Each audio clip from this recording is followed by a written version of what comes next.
ఈరోజు ఈ పత్రికా సమావేశంలో జనసేన పార్టీ తరఫున విజయవాడ నగరంలో మమ్మల్ని ఆహ్వానించి మిమ్మల్ని అందరినీ కూడా ఆహ్వానించి ఈ కార్యక్రమం ఏర్పాటు చేసిన నగర అధ్యక్షులు పోతిన మహేష్ గారికి, అదేవిధంగా అమ్మిశెట్టి వాసు గారికి, ఇతర నాయకులందరికీ కూడా మనస్ఫూర్తిగా ధన్యవాదాలు. పత్రికా విలేకరులకు, పాత్రికేయులకు అందరికీ కూడా మనస్ఫూర్తిగా మీకు నమస్కారాలు. ప్రత్యేక పరిస్థితుల్లో ఈ రోజున ఈ ప్రెస్ కాన్ఫరెన్స్ విజయవాడ నగరంలో ఏర్పాటు చేయడం జరుగుతోంది. నార్మల్గా మంగళగిరిలో ఉన్న పార్టీ కేంద్ర కార్యాలయంలో అనేక అంశాలపైన ఈ రాష్ట్ర ప్రభుత్వాన్ని దృష్టికి తీసుకెళ్ళడానికి, ప్రజలు ఎదుర్కొంటున్న సమస్యలపైన నిరంతరంగా మేము ప్రెస్ కాన్ఫరెన్స్లు ఏర్పాటు చేస్తూ అనేక స్కాముల గురించి ఎండగడుతూనే ఉన్నాం. కానీ ఈరోజు ప్రత్యేకమైన పరిస్థితిలో ఒక కుర్చీ కూడా ఖాళీ పెట్టాం. ఎందుకంటే రాష్ట్రంలో ఉన్న రాజకీయ పరిస్థితి మనందరం కూడా అర్థం చేసుకునే విధంగా ప్రజలు కూడా రేపటి రోజున త్వరలోనే తీర్పు చెప్పబోతున్నారు. కాబట్టి మా వంతు మేము మరొకసారి ఈ ఆంధ్రప్రదేశ్ రాష్ట్ర ప్రజల్ని ఈ పరిపాలన ఎలా సాగింది, వైఎస్ఆర్సీపీ పార్టీ ఏ విధంగా రాష్ట్ర ప్రజలకి ఇబ్బందికరమైన పరిపాలన సాగించారో వాటి గురించి వివరించడానికి కోసం ఈరోజు ఈ ప్రెస్ కాన్ఫరెన్స్లో ఒక ప్రయత్నం. 3 రోజుల క్రితం భీమిలిలో వైఎస్ఆర్సీపీ ప్రాంతీయ సమావేశం ఏర్పాటు చేసుకొని అక్కడ రాజకీయ అంశాలు ప్రస్తావించడం సహజంగానే ఏ పార్టీ అయినా సరే ఇటువంటి కార్యక్రమాలు చేస్తూనే ఉంటారు ఎన్నికల ముందు. కానీ ఒక ప్రాంతీయ సదస్సు ఏర్పాటు చేసినప్పుడు మనందరం గర్వంగా ఆ ప్రాంతానికి చెందిన కళాకారులు కానివ్వండి, అక్కడున్న సంస్కృతిని కానివ్వండి, సాంప్రదాయాలను కానివ్వండి, వీటిని ప్రతిబింబించే విధంగా ఒక చక్కటి సమావేశం ఏర్పాటు చేసుకుని 5 సంవత్సరాలు మీ ప్రభుత్వ పరిపాలన పూర్తవుతున్న సందర్భంగా మీరు ఏ విధంగా పరిపాలించారో, మరొకసారి ప్రజలు మీకు అవకాశం కల్పిస్తే ఏ విధంగా పరిపాలించబోతున్నారో అటువంటి అంశాలపైన మాట్లాడాల్సింది పోయి, సంస్కారం లేకుండా రాజకీయ చరిత్రలో ఆంధ్రప్రదేశ్లో ఎన్నడూ లేని విధంగా ఒక రాజకీయ సభలో ప్రతిపక్ష నాయకులు, మా పార్టీ అధ్యక్షులు పవన్ కళ్యాణ్ గారిపైన, అదేవిధంగా చంద్రబాబు నాయుడు గారిపైన, ఇతర పార్టీ నాయకులపైన కటౌట్లు ఏర్పాటు చేసి, అదొక ఎటువంటి ఆనందమో నేను చెప్పలేను, పైశాచిక ఆనందం అనుకుంటా బహుశా. పంచింగ్ బ్యాగులు ఏర్పాటు చేసి లక్షల మంది వచ్చారు, లక్షల మంది సమక్షంలో ఈ కటౌట్ల దగ్గర పంచింగ్ బ్యాగులు ఏర్పాటు చేసి రాజకీయ ప్రయాణంలో ఆంధ్రప్రదేశ్లో ఎన్నడూ లేని విధంగా రెచ్చగొట్టడానికి ముఖ్యమంత్రి చేసిన ప్రయత్నాన్ని మీ అందరం కూడా ముక్త కంఠంతో ఖండిస్తున్నాం. ప్రజాస్వామ్యబద్ధంగా ప్రజలు మీకు 151 స్థానాలు అందించిన సందర్భంగా మీరు అందించాల్సిన పరిపాలన వదిలేసి ఒక law and order situation create చేయాలి, ప్రజల్ని రెచ్చగొట్టాలి, వ్యక్తిగతంగా నాయకులపైన ప్రెస్ మీట్లు పెట్టి దూషించి ఉపన్యాసాలకి గొంతు చించుకుని అరిచినంత మాత్రాన ఈ రాష్ట్ర ప్రజలు మీరు చేసిన ఈ కార్యక్రమాన్ని అభినందిస్తారనుకోవడం చాలా పొరపాటు. అసలు జగన్మోహన్ రెడ్డి గారు ఈ కార్యక్రమాన్ని ఎంత నాన్ సీరియస్గా చేశారంటే, దేనికి సిద్ధం? రాష్ట్ర ప్రజలు ఎప్పుడూ సిద్ధమయ్యారు మిమ్మల్ని ఇంటికి పంపించడానికి. మీరు పరిపాలన చేతగాక ఈ రోజున రాష్ట్ర వ్యాప్తంగా అన్ని రహదారులపైన, అన్ని పట్టణాల్లో కూడా అద్భుతంగా మా పరిపాలన జరిగిపోయింది, మేము సిద్ధమని మీరు చెప్పుకుంటున్నారే, దేనికి సిద్ధమయ్యారు మీరు? అసలు కనీసం ఒక సంస్కారం లేని వ్యక్తిగా మిగిలిపోయే పరిస్థితి మీరే తెచ్చుకున్నారు ఈరోజు రాష్ట్రం. ఎందుకు ఇటువంటి కక్షలు కడుతున్నారు? ఎందుకు ఇటువంటి వ్యక్తిగత ఆరోపణలకు పరిమితం అవుతున్నారు? దేనికోసం మీరు ఈ విధంగా ఉపన్యాసాలు ఇచ్చుకుంటున్నారు? ఇది మీరు చెప్పాలి ప్రజలకి. ఒక రాజకీయ వేదికనే కాదు, ప్రభుత్వ ఖర్చులతో ఏర్పాటు చేసిన కార్యక్రమాల్లో కూడా మీరు కేవలం రాజకీయ అంశాలకి పరిమితమై ఉపన్యాసాలు ఇచ్చుకుంటూ వెళ్తుంటే ఎంత సమయం వృధా చేశారు, ఎంత డబ్బు వృధా చేశారు ఈ రాష్ట్రానికి, ఏ విధంగా మీరు సిద్ధమయ్యారో మీరు చెప్పాలి. పరిపాలన చేతగాక మీరు రైతుల పాస్బుక్కుల పైన మీ ఫోటోలు వేసుకుంటే దానికి మీరు సిద్ధమా? రాజధాని లేని రాష్ట్రంగా మార్చినందుకు ఆంధ్రప్రదేశ్ని దానికోసం మీరు సిద్ధమా? ప్రభుత్వ భవనాల్ని తాకట్టు పెట్టేసి లోన్లు తీసుకొచ్చినందుకు మీరు సిద్ధమయ్యారా? గంజాయిని రాష్ట్ర వ్యాప్తంగా చిన్న చిన్న గ్రామాల్లో కూడా విస్తరించి అమ్మించే పరిస్థితి తీసుకొచ్చినందుకు మీరు సిద్ధమయ్యారా? 3,000 మంది సుమారు కౌలు రైతులు ప్రాణాలు కోల్పోతే ఆత్మహత్యలు చేసుకుంటే వాళ్ళ కుటుంబాలను ఆదుకోలేని పరిస్థితిలో దేనికి మీరు సిద్ధమయ్యారు? పోలవరం ప్రాజెక్ట్ని ముంచేసినందుకు మీరు సిద్ధమయ్యారా? పేద ప్రజల కోసం ఇళ్ల స్థలాలని చెప్పి పెద్ద పెద్ద ప్రకటనలు చేసి ఆర్భాటంగా కార్యక్రమాలు ఏర్పాటు చేసి 35,000 కోట్ల రూపాయలు ప్రైవేట్ భూములు కొనుగోలు చేసి అతిపెద్ద స్కామ్ చేసినందుకు మీరు సిద్ధమయ్యారా?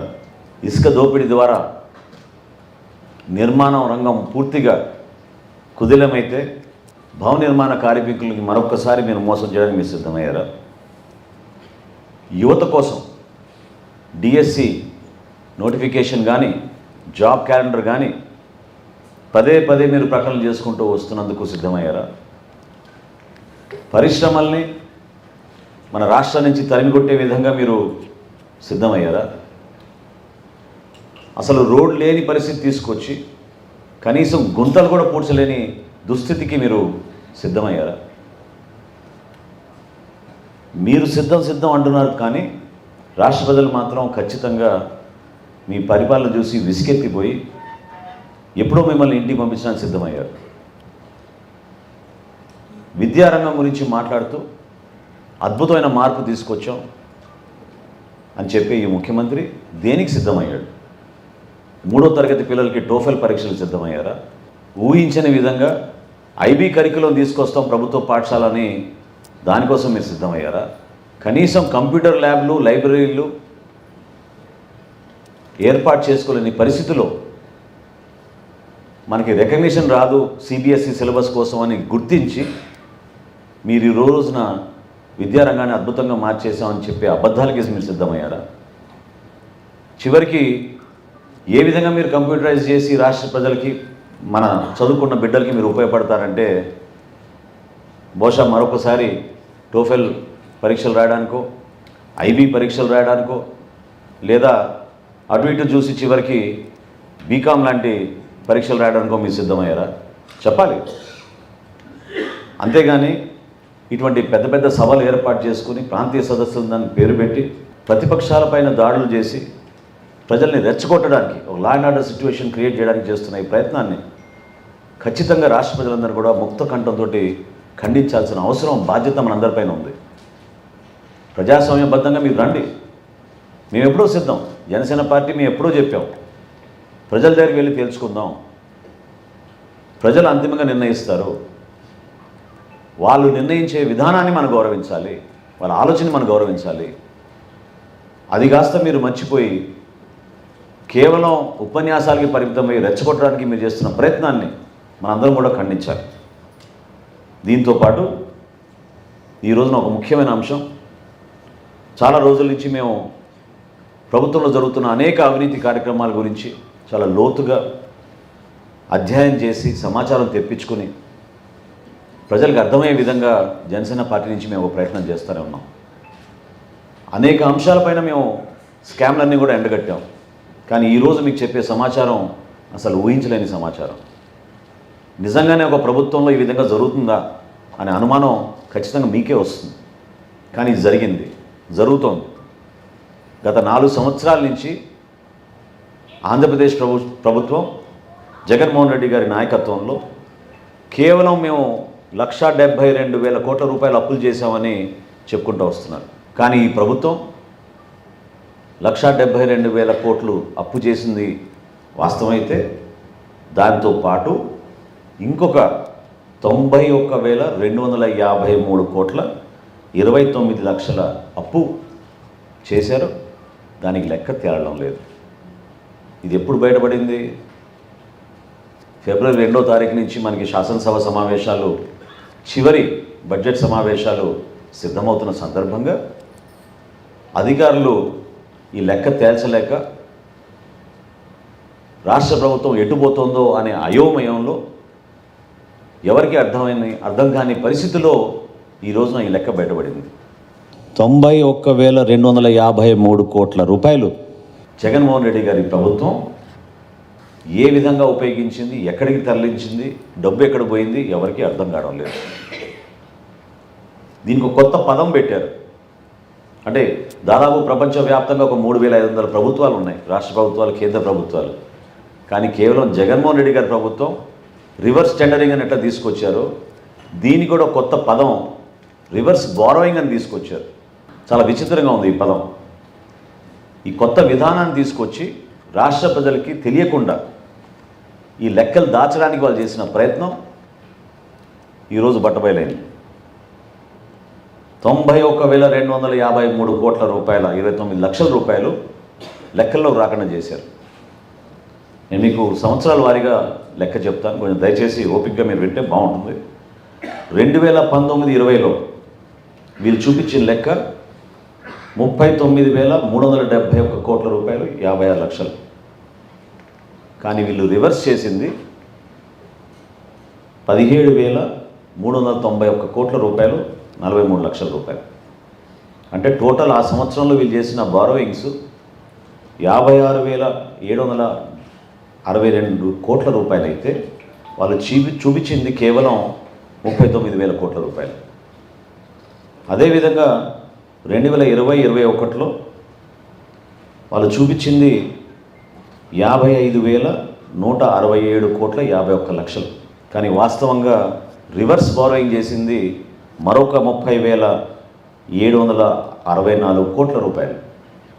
అంటే ఆ సంవత్సరంలో బడ్జెట్ ఎస్టిమేట్లు వాళ్ళు చేసింది 48,000 కోట్ల రూపాయలు అయితే యాక్చువల్ బారోయింగ్స్ వాళ్ళు చేసింది 85,930 కోట్ల రూపాయలు.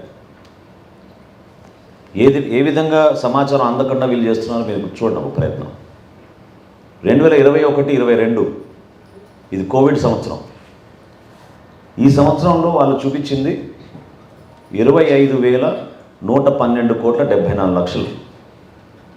రివర్స్ చేసింది 33,843 కోట్ల రూపాయల 69 లక్షలు. అంటే బడ్జెట్ ఎస్టిమేట్ ఏమో 37,000 కోట్ల రూపాయలు మేము బారోయింగ్స్, లోన్స్ తీసుకుంటామని చెప్పి వాళ్ళు చివరికి తీసుకుంది ఎంత అంటే 58,856 కోట్ల రూపాయలు. ఈ అంకెలన్నీ కూడా మీకు సమాచారం ఇస్తాం. ఇది కోవిడ్ సంవత్సరంలో రాష్ట్ర ప్రజలపైన అదనంగా ఆ సంవత్సరం 21,000 కోట్ల రూపాయలు ట్యాక్సుల రూపంలో కొత్తగా ఈ ప్రభుత్వం మోపింది. ఆ రోజున కోవిడ్ పరిస్థితుల్లో ఇబ్బంది పడుతూ చితికిపోయి అనేక కుటుంబాలు ఇబ్బంది పడుతుంటే ప్రపంచవ్యాప్తంగా ప్రభుత్వాలందరూ కూడా ఆదుకునే విధంగా చేస్తుంటే మన ప్రభుత్వం మాత్రం 21,000 కోట్ల అదనపు ట్యాక్సెస్ 2021-22 ఆర్థిక సంవత్సరంలో రాష్ట్ర ప్రజలపైన వీళ్ళు మోపారు. 2022-23 సంవత్సరంలో వాళ్ళు చూపించింది 52,508 కోట్ల రూపాయలు. రివర్స్ చేసింది వాళ్ళు 9,253 కోట్ల 90 లక్షల రూపాయలు. అంటే గత సంవత్సరం 61,762 కోట్ల రూపాయలు అప్పులు చేశారు. సహజంగానే మీరు అడగచ్చు ఎక్కడ పోయినాయి డబ్బు అని. ఇప్పుడు జగన్మోహన్ రెడ్డి గారు బుగ్గన గారి దగ్గర డబ్బులు తీసుకుంటే ఒక 10,000 రూపాయలు, సంవత్సరం చివరికి ఒక 5,000 రూపాయలైనా తిరిగి ఇవ్వాలి. లేదా బుగ్గన గారు ఇంకా జగన్మోహన్ రెడ్డి గారి నుంచి డబ్బులు రావని చెప్పి మొత్తం ఆ లోన్ అమౌంట్ అంతా రైట్ ఆఫ్ అనేది చేయాలి. అది కాలేదు, ఇది కాలేదు. పోనీ మీరు ఎక్కడైనా ప్రాజెక్టులు నిర్మాణం చేశారా? పోనీ ఏమైనా పథకాలకి మీరు డబ్బు మళ్లించారా? దానికి సమాధానం లేదు. పోనీ కనీసం కాంట్రాక్టర్లకి మీరు డబ్బులు మాకు చెల్లించారా? దానికి కూడా ఇక్కడ సమాచారం లేదు. ఈ డబ్బంతా కేవలం ఇంకా ఆశ్చర్యం ఏంటంటే ఒక్క సంవత్సరం 2021-22లో ఒక నెలలోనే 25,918 కోట్ల రూపాయలు రివర్స్ బారోయింగ్ ఒకే నెలలో చేశారు. ఈ లెక్కలు బయటికి రాగానే మొన్న బడ్జెట్ ప్రిపరేషన్లో అధికారులందరూ కూడా ఆశ్చర్యపోతున్నాం. అర్థం కాని పరిస్థితి. ఎవరి నాయకత్వంలో జరిగింది?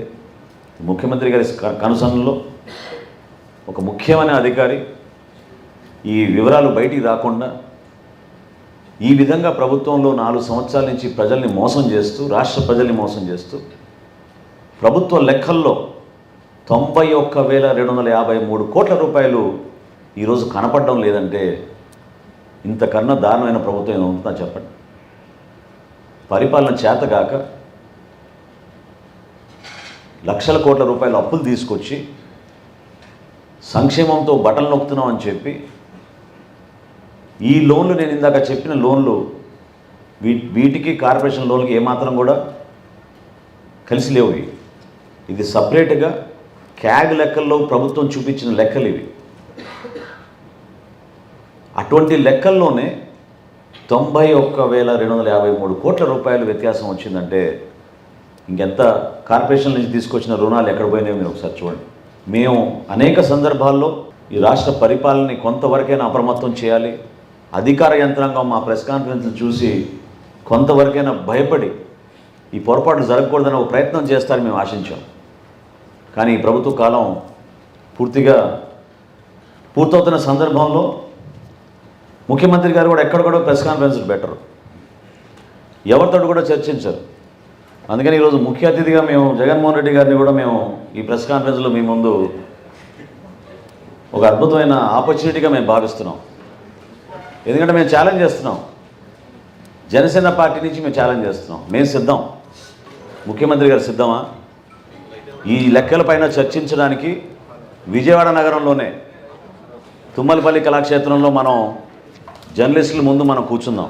ఈ రాష్ట్ర ప్రభుత్వం చేసిన అవకతవకలు, అవినీతి కార్యక్రమాలు, ఈ 5 సంవత్సరాల్లో వాళ్ళు ఏ విధంగా ప్రజల్ని మోసం చేసి, లెక్కలు తారుమారు చేసి ఈ రోజున అభాసుపాలు అవుతున్నామో మీరందరూ కూడా గమనించాలి. ఏషియన్ ఇన్ఫ్రాస్ట్రక్చర్ ఇన్వెస్ట్మెంట్ బ్యాంక్ మన రాష్ట్ర ప్రభుత్వాన్ని బ్లాక్ లిస్ట్ చేసింది. బ్రిక్స్ బ్యాంక్ మన రాష్ట్ర ప్రభుత్వాన్ని బ్లాక్ లిస్ట్ చేసింది. వీళ్ళు వ్యవహరిస్తున్న తీరు, వీళ్ళు ముఖ్యమంత్రి గారి ఆధ్వర్యంలో జరుగుతున్న ఈ పరిపాలన రాష్ట్ర ప్రజలకి సమాధానం చెప్పాలి, ఒక చర్చకు రావాలి. మేము ఆహ్వానిస్తున్నాం. సంస్కారంతో, మర్యాదతోటి జగన్మోహన్ రెడ్డి గారిని మేము ఆహ్వానిస్తున్నాం. ఒక చక్కటి వేదిక ఏర్పాటు చేసుకుందాం, రండి మాట్లాడదాం. ఇది రాష్ట్ర భవిష్యత్తు గురించి మేము మాట్లాడుతున్నాం. రాష్ట్ర ప్రయోజనాల కోసం, రాష్ట్ర ప్రజల కోసం మనం చర్చించుకుందాం. ఎందుకు మీరు అనవసరంగా గొంతు చించుకునే విధంగా ఉపన్యాసాలు ఇచ్చి సంస్కారం లేకుండా ప్రతిపక్షాలపైన మీరు దాడులు చేసుకుంటూ వెళ్తే, ప్రజల్ని కూడా రెచ్చగొట్టి దాడులు చేయమని మీరు ప్రోత్సహిస్తూ ఉంటే అది ఎంతవరకు సబబు చెప్పండి. నా రాజకీయ ప్రస్థానంలో నేను ఎప్పుడు చూడలేదు ఇటువంటి సభలు. నాకు చాలా ఆశ్చర్యం కలిగించి ఆవేదనతోటి ఈ రోజున ఇటువంటి సభ ఏర్పాటు చేసి రాష్ట్ర ప్రజలకు తెలియాలనే ఒక ప్రయత్నం ద్వారా జనసేన పార్టీ నుంచి మేము చేస్తున్నాం. ఎప్పుడు కూడా మా పార్టీ అధ్యక్షులు పవన్ కళ్యాణ్ గారు వ్యక్తిగత ఆరోపణల గురించి, వ్యక్తుల పైన ప్రత్యేకంగా మాట్లాడాల్సిన సందర్భాలు ఎప్పుడు చెయ్యం. మేము నిలబడేది అంశాల వారీగా మనం మాట్లాడదాం. మేము అందించే సమాచారం మీకు ఉపయోగపడితే ఈ రాష్ట్ర ప్రభుత్వంలో కొంతవరకు పరిపాలన ఇంకా మెరుగవుతుందని మేము కోరుకుంటాం. అంతేగాని అసలు ఊహించలేని విధంగా నేను గతంలో అనేక శాఖలపైన నేను ప్రెస్ మీట్లు పెట్టి చెప్పాను మీకు. ఏ విధంగా వీళ్ళు ల్యాండ్ అలాట్మెంట్లు చేశారు, ఏ విధంగా వీళ్ళు యానిమల్ హస్బెండరీ డిపార్ట్మెంట్లో పాల ఉత్పత్తి కోసం వీళ్ళు మోసం చేసి గేదెలు కొన్నామని చెప్పారు, ఏ విధంగా వీళ్ళు భూసేకరణ చేసి 35,000 కోట్ల రూపాయల అవినీతి జరిగిందో దానికి మా పార్టీ అధ్యక్షుడు పవన్ కళ్యాణ్ గారు ప్రధానమంత్రి గారికి ఉత్తరం రాశారు. అదేవిధంగా ఈరోజు మీకు చెప్పిన ఈ లెక్కలు మేము క్యాగ్ని డిమాండ్ చేస్తున్నాం. దీనిపైన ఎంక్వైరీ జరపాలి. రాష్ట్ర ప్రభుత్వం కూడా 4 రోజుల్లో శాసనసభ సమావేశాలు, చివరి శాసనసభ సమావేశాలు ఈ ప్రభుత్వానికి ప్రారంభమవుతున్నాయి. కాబట్టి ఈ బడ్జెట్ సమావేశంలో ఖచ్చితంగా ఈ ప్రభుత్వం, ముఖ్యమంత్రి గారు వీటిపైన సమగ్రమైన విచారణ జరిపి ఈ లెక్కల్ని తేల్చాల్సిన అవసరం డెఫినెట్గా ఉంది. ఇది ఆర్థిక శాఖ ద్వారా తీసుకున్న రుణాలేనండి, కార్పొరేషన్ ద్వారా కాదు. లెక్కలు మిస్ అయినాయి.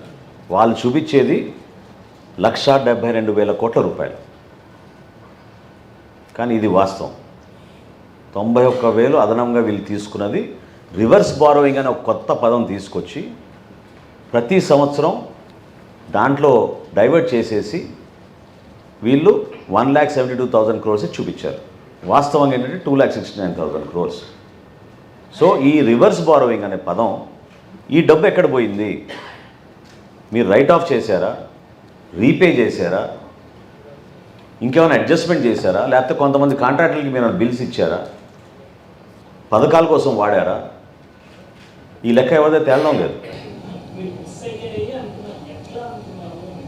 ఎట్లా అంటున్నానంటే ప్రభుత్వం చెప్పిన లెక్కల్లో వాళ్ళు repayments and borrowings including interest వాళ్ళు పే చేసింది 87,000 కోట్ల రూపాయలని చెప్తున్నారు. ఈ లెక్క తేలలేదు. మేము సిద్ధం, చర్చకు మేము సిద్ధం.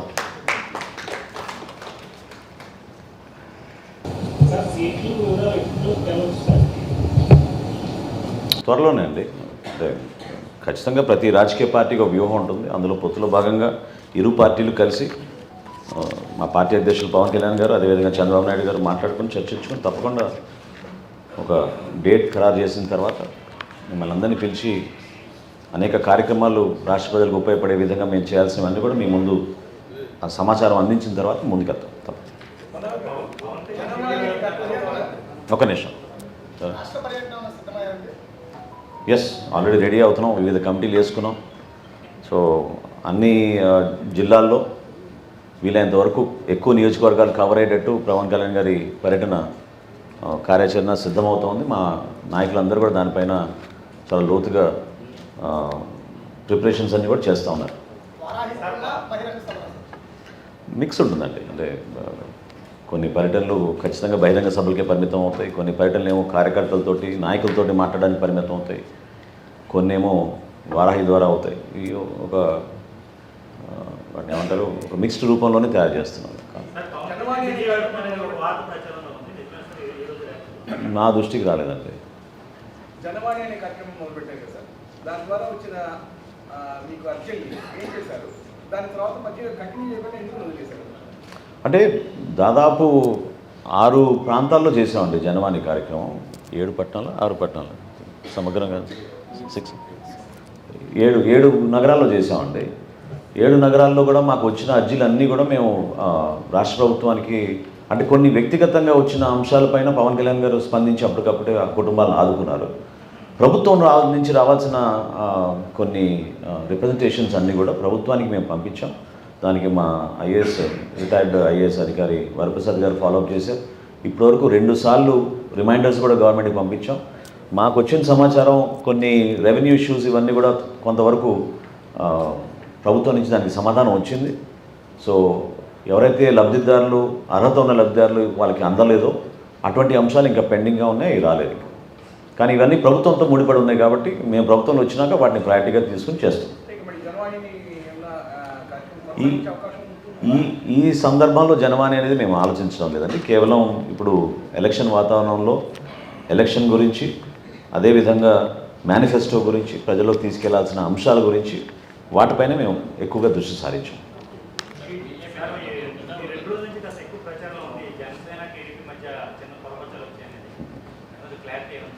అంటే ఆ విధంగా ఆశించిన వాళ్ళు సహజంగానే చేస్తూనే ఉంటారు ఇటువంటి ప్రచారం. ప్రత్యేకంగా ఈ 2 పార్టీలు కలవకూడదని చాలామంది ఎదురు చూశారు. కానీ ఈ నిర్ణయం ఎప్పుడో రాష్ట్ర ప్రజలు తీసుకున్నారు. పొత్తుని ఆహ్వానిస్తూ మనస్ఫూర్తిగా ఇరు పార్టీలు కలిసి పనిచేస్తే మంచి భవిష్యత్తు ఉంటుంది, మంచి నాయకత్వం ఉంటుంది. చంద్రబాబు నాయుడు గారు, పవన్ కళ్యాణ్ గారు కలిసి చేస్తే బాగుంటుందని ప్రజలందరూ కూడా దాన్ని భావించి ఎప్పుడో ఈ నిర్ణయం తీసుకున్నారు. సో ప్రజల తరఫు నుంచి వచ్చిన నిర్ణయం ఏది కాబట్టి ఎవరు దాన్ని చెడగొట్టాలని ప్రయత్నం చేసినా విఫలమవుతారు. ఏమండి, ఒక్క నిమిషం.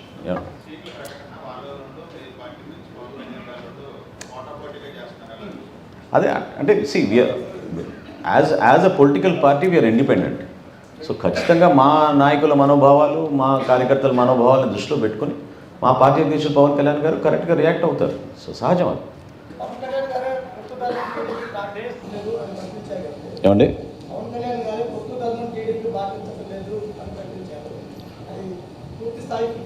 పొత్తు ధర్మం పాటించాలి అని అన్నారు. పాటించాలి అని అన్నారు. అది సహజం. ఏ పార్టీ అయినా సరే పొత్తులో ఉన్నప్పుడు ఆ ధర్మాన్ని మనం పాటించాలి. ప్రతిసారి పవన్ కళ్యాణ్ గారి ఈ త్యాగం అనేది దాంట్లో చిక్కుపోతున్నారని ఎందుకంటే లాస్ట్ టైం కూడా జయప్రకాష్ నారాయణ గారికి ఆయన మద్దతు ఇస్తానని చెప్పి తర్వాత తగ్గదు వచ్చింది. ఇప్పుడు కూడా మండపేట ప్రాంతాల్లో మధ్యపట్నం లాంటి ప్రాంతాల్లో జనసేన చాలా బలంగా ఉంది. అక్కడ కూడా సీట్లు వేరే వాళ్ళు ప్రకటిస్తున్నారు. అది మీకు ఖచ్చితంగా దెబ్బ చేసే ప్రయత్నం లేదు. అంటే పూర్తి సమాచారం బయటికి రాకుండా మీరు కానీ నేను కానీ మాట్లాడడం అది కరెక్ట్ కాదండి. కొంచెం ఓపిక పట్టండి. వారం 10 రోజుల్లో అంత స్పష్టంగా సమాచారం వచ్చిన తర్వాత మీరు ఆ విధంగా విశ్లేషణ చేస్తే బాగుంటుంది. కానీ మనం తొందరపడాల్సిన అవసరం ఉందని నేను అనుకోవడం లేదు. ఎస్ సార్, చెప్పండి. ఒక ఎమ్మెల్యే రాజీనామా చేస్తే 3 సంవత్సరాలు తీసుకున్నటువంటి సమయం శాసనసభ 4 ఎమ్మెల్యేలకు ఇచ్చిన నోటీసుల మీద కేవలం 30 రోజులు అడిగితే ఇవ్వకపోవడానికి కారణం ఏంటని ఒక మాజీ స్పీకర్గా మీరు గమనించారు. అంటే శాసనసభాపతికి రాజ్యాంగంలో 10th షెడ్యూల్లో ఇచ్చిన విస్తృత అధికారాన్ని ఎథికల్గా ఒక్కొక్క సందర్భంలో రాజకీయ ఒత్తిళ్లు ఉన్నా కూడా శాసనసభ గౌరవాన్ని, ఆ వ్యవస్థని కాపాడే విధంగా మనం పనిచేస్తే ఆ గౌరవం ఇంకా పెంచినట్టు ఉంటుంది. సో రాజకీయ పరంగా ఖచ్చితంగా పార్టీల నుంచి ఒత్తిడి ఉన్నా కూడా ఒక సభాపతి ఆ స్థానంలో కూర్చున్నప్పుడు ఖచ్చితంగా ఆ నిర్ణయాలు తీసుకునేటప్పుడు ఇది భవిష్యత్తులో కూడా ఇది ప్రెసిడెన్స్ కాకూడదు, సరైన రీతిలో మనం పనిచేయాలనే భావన ప్రతి ఒక్కరిలోనూ కలగాలి. సో అందులో భాగంగా మరి అక్కడ జరిగిన ప్రక్రియ ఏంటో నేను సభలో లేను కాబట్టి నేను దాని గురించి కామెంట్ చేయలేను. బట్ నా అభిప్రాయం మాత్రం అదే. చాలామంది కలుస్తూనే ఉంటారు. డెఫినెట్గా కలుస్తూనే ఉంటారండి. రాజకీయాల్లో మేము అందరం నాయకత్వం వహిస్తాం, అందరం మిత్రులుగానే ఉంటాం. అనేక పార్టీల నుంచి చాలామంది కలుస్తూనే ఉంటారు. అందులో సహజంగానే శాసనసభ్యులు కూడా కలుస్తూనే ఉంటారు. నన్ను కలవడం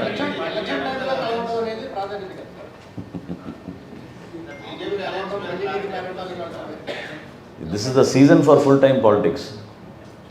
సో ఖచ్చితంగా ఈ టైంలో అందరు కలుస్తూనే ఉంటారండి. ఎన్డీఏలో భాగస్వాములమే, జనసేన పార్టీ ఎన్డీఏలో భాగస్వాములమే. మళ్ళీ చెప్పండి.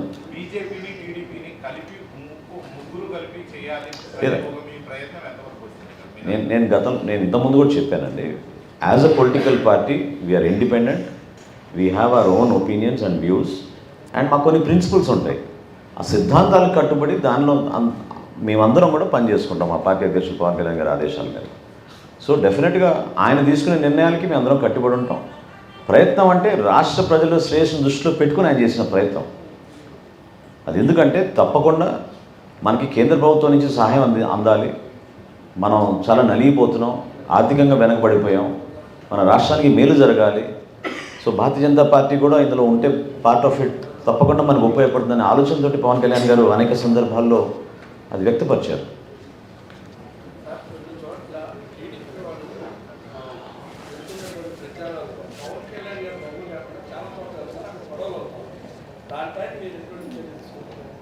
అంటే నాకు తెలిసినంత వరకు పై స్థాయిలో జరిగిన సమన్వయ సమావేశాల్లో అటువంటి పొరపాట్లు లేకుండా జిల్లా స్థాయి నాయకులందరినీ కూడా అప్రమత్తం చేశాం. సో జనసేన పార్టీ నుంచి, అదేవిధంగా తెలుగుదేశం పార్టీ నుంచి మేము నిర్వహించే అనేక కార్యక్రమాల్లో ఒక మంచి వాతావరణంలో జరగాలి. ప్రజలు కూడా దీన్ని హర్షించే విధంగా కలిసికట్టుగా ముందుకెళ్దాం. అంతిమంగా మేము కోరేది ఏంటి, వైఎస్ఆర్సీపీ విముక్త ఆంధ్రప్రదేశ్ కోసం అందరం కలిసి పనిచేద్దాం. దానికి అందరం కూడా కట్టుబడి ఉన్నాం, ముందుకెళ్తాం. సో ముగించే ముందు మరొకసారి జగన్మోహన్ రెడ్డి గారికి ప్రత్యేకంగా విజయవాడలో మీ అందరి సమక్షంలో ఒక చక్కటి డిబేట్ ఏర్పాటు చేసుకుని ఈ 5 సంవత్సరాల్లో ఆయన చేసిన అద్భుత పరిపాలన గురించి ఆయన చెప్పుకుంటే మేము కూడా సిద్ధమై ఆ సమావేశానికి తప్పకుండా ఈ ప్రభుత్వం చేసిన అరాచకాలు, అవినీతి కార్యక్రమాలు, ఎక్కడ వీళ్ళు పొరపాట్లు చేశారు, ఆర్థికంగా ఎంత నష్టం కలిగించారు, ఎక్కడ పోయినాయి డబ్బులు, వీటన్నిటిపైన కూడా సమగ్రంగా విచారణ జరిగే విధంగా ఒక చక్కటి సమావేశం ఏర్పాటు చేస్తే పెద్దలందరూ, పాత్రికలందరికీ కూడా నా రిక్వెస్ట్, గతంలో ఉన్న సాంప్రదాయాన్ని మీరు మరొకసారి తీసుకొచ్చి ఒక మంచి వాతావరణంలో పార్టీలందరూ కూడా కూర్చుని ఇటువంటి అంశాలపైన మాట్లాడుకుంటే బాగుంటుందని నేను భావిస్తూ, అందుకని ఈరోజు ప్రత్యేకంగా ముఖ్య అతిథిగా జగన్మోహన్ రెడ్డి గారిని మాతో పాటు కూర్చోబెట్టుకుని ఆయన ఎట్లా మీ అసలు నేను సింపుల్గా చివరిలో అడగాల్సింది ఏంటంటే, పత్రికా సమావేశానికి ఆయన సిద్ధమా? దీనికి సమాధానం చెప్పమనండి. ఎందుకు పత్రికా సమావేశం ఆయన ఏర్పాటు చేయరు? పత్రికలతోటి అన్నిటికీ ఆయన సిద్ధమైతే దీన్ని కూడా సిద్ధం అవ్వాలి ఆయన. Thank you. వైసీపీ వ్యతిరేక ఓటింగ్ చేర్చకూడదని మీ ప్రయత్నం చాలా బలంగా సాగుతుంది. అట్ ద సేమ్ టైం కొత్త క్యారెక్టర్ అంటే సో వ్యతిరేక ఓటు చీలిపోతున్న ఇది లేదు, భయం లేదు. ఎవరు కొత్త క్యారెక్టర్? షర్మిల గారు. అచ్చా, ఇప్పుడు ప్రజాస్వామ్యంలో ప్రతి ఒక్కరికి వారి స్పేస్ వాళ్ళకు ఉంటుందండి. సో ఏ పార్టీ అయినా సరే వాళ్ళు ఒక ప్రయత్నం చేసుకుని ప్రజల్లోకి వెళ్ళి అనేక అంశాలపైన మాట్లాడినప్పుడు అంతిమంగా ప్రజలే దానికి తీర్పు చెప్తారు కదా. సో వ్యక్తిగతంగా మేము ఎవరిని కూడా విమర్శించాం. మా ప్రయత్నం ఖచ్చితంగా ఈ రాష్ట్ర ప్రజలకి ఒక మంచి పరిపాలన తీసుకురావాలి, ప్రతిపక్ష ఓటు చీలనివ్వకూడదు. అంతిమంగా మేము కోరుకునేది వైఎస్ఆర్సీపీ విముక్త ఆంధ్రప్రదేశ్ ద్వారా మన రాష్ట్ర భవిష్యత్తు బాగుంటుంది. అంధకారాలు నెట్టేశారు ఈ 5 సంవత్సరాల్లో. దానికోసం మా పార్టీ అధ్యక్షుడు పవన్ కళ్యాణ్ గారు 2.5 సంవత్సరాల క్రితమే నిర్ణయం తీసుకుని ఆ రోజు నుంచి కూడా ఆయన ప్రయత్నం చేస్తూనే వచ్చారు. ఇప్పుడు అది కాదండి, మీరు అడిగే ప్రశ్నకి జనసేన పార్టీ ఎన్డీఏలో భాగస్వాములుగా ఉన్నామండి. ఎట్లా మీరు అట్లా అడగలుగుతారు? పర్యటన అనేది నిరంతరంగా కొనసాగే ప్రక్రియ కదండి. జిల్లాల పర్యటన పవన్ కళ్యాణ్ గారు ఎప్పటి నుంచో చేస్తాను. మనం కాకినాడ వెళ్ళి వచ్చాం, అదేవిధంగా రేపటి రోజున ఇంకో ప్రాంతానికి వెళ్తారు, పర్యటిస్తారు. అన్నీ జరుగుతూనే ఉంటాయి. నో స్పెసిఫిక్ డేట్, జరుగుతూనే ఉంటాయి. ఎస్, న్యాయ పోరాటం కాదండి, తప్పకుండా మేము క్యాగ్ని డిమాండ్ చేస్తున్నాం. ఇప్పుడు ఈ బడ్జెట్ సమావేశాలు చివరి సమావేశాలు కాబట్టి దయచేసి రాష్ట్ర ప్రజలకి మేము కోరేది, అదేవిధంగా శాసనసభలో ఉన్న శాసనసభ్యుల్ని కోరేది, మీరు దీనిపైన సమగ్రంగా మీరు విచారణ జరిపించండి, తేల్చండి మీరు. Thank you.